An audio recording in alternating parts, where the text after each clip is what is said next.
Познавательно и интересно прошла лекция историка, филолога, литератора, общественного и политического деятеля Станислава Лакоба. В начале выступления он отметил, что в этом году исполняется 130 лет со дня рождения видных государственных деятелей Абхазии Нестора Лакоба и Ефрема Эшба. Ученый представил аспирантам небольшое издание «Нестор. Альманах историка мемориального музея Нестора Лакоба», в котором публикуются историко-публицистические материалы по абхазской тематике, в основном 20-30-х годов прошлого века. Он подчеркнул, что много фактов того периода находятся в противоречии с тем, что происходило на самом деле. И в этой книге есть сведения, ранее не освещенные. Вот Берия был не причастен к репрессиям, что наоборот сократилось число осужденных, проводил либеральную политику. Но есть какие-то вещи неопровержимые, потому что, будучи первым секретарем ЦК, именно под его началом проводились репрессии именно здесь. Я имею в виду в Грузии, в Закавказье, в Абхазии. Но достаточно вспомнить, например, такой момент, что еще до гибели Нестора Лакоба лидер Армении Агаси Ханджан, он был у него на приеме, и во время разговора они зацепились по факту того, что Агаси Ханджан так, естественно, сказал, ну Тифлис же это армянский город, в основном армянское население было очень долго.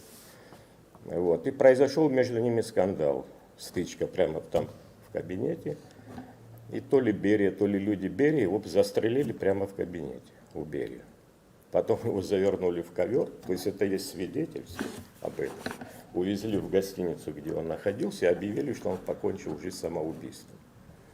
Вот почему я говорю об этом, потому что вот в декабре 1936 года, когда с Нестором это все произошло примерно то же самое.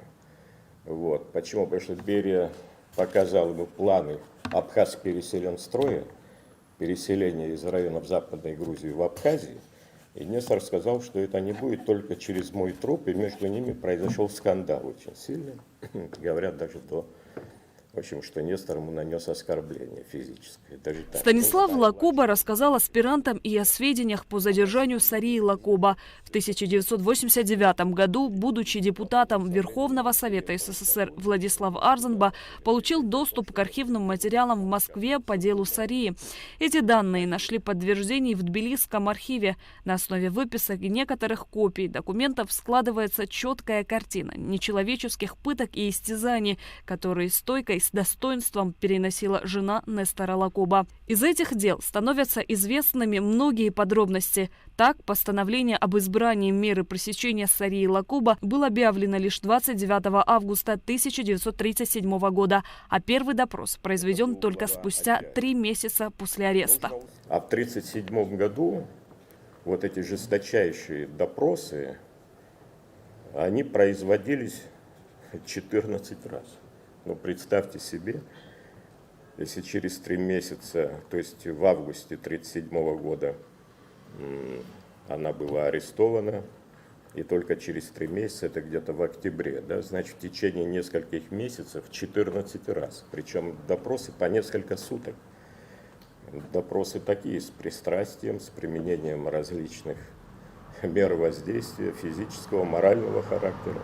Установлено, что Сария Лакоба умерла 16 мая 1939 года не от туберкулеза легких, как указано в справке, приобщенной к личному делу, а от телесных повреждений, полученных во время пыток. На последнем допросе от 2 февраля 1939 года отказалась от всех обвинений и не подтвердила их. Вот один из ее ответов в пыточной. Это 1939 год. Это документ не когда-то был создан, а именно того времени. Нет, не подтверждаю, указанных лиц я называла не как участников контрреволюционной организации, а просто как лиц, которые были мне известны, что они приходили домой к моему мужу, были ли они члены контрреволюционной организации или нет, мне неизвестно. В конце протокола от 2 февраля 1939 года есть запись: следствие дополнить ничем не желаю и прошу ускорить разбор моего дела и снять обвинение по статье 58/8, иначе я объявлю смертельную голодовку. Ну вот фактически спустя несколько месяцев, 16 мая 1939 года, она скончалась в Артачальской тюремной больнице в Тбилиси. Аспирант Эсма Пачули отметила, что лекция была информативной и что многие факты стали известны ей впервые. Думаю, что на сегодняшний день нету такого человека, который бы не знал ничего про Сарию и Нестора Лакоба. Тот же самый опрос, то есть по некоторым документам, как он говорил, мы знали, что Сария Лакоба умерла в 1938 году, да? То есть очень много людей, которые говорят об этом, но, как мы видим, оказывается, это было не так. Такого рода лекции имеют очень большое значение, потому что, как мы знаем, аспирант работает только по своей специальности, а лекции проходят на разных уровнях, то есть они приглашают разных преподавателей, научных деятелей, и это очень интересно. Лекции видных научных деятелей для аспирантов проходят в Академии наук раз в неделю. В планах проведения лекций с привлечением ученых из-за пределов Абхазии. Шазина Ханагуа, Валера Кокускир, Абхазское телевидение.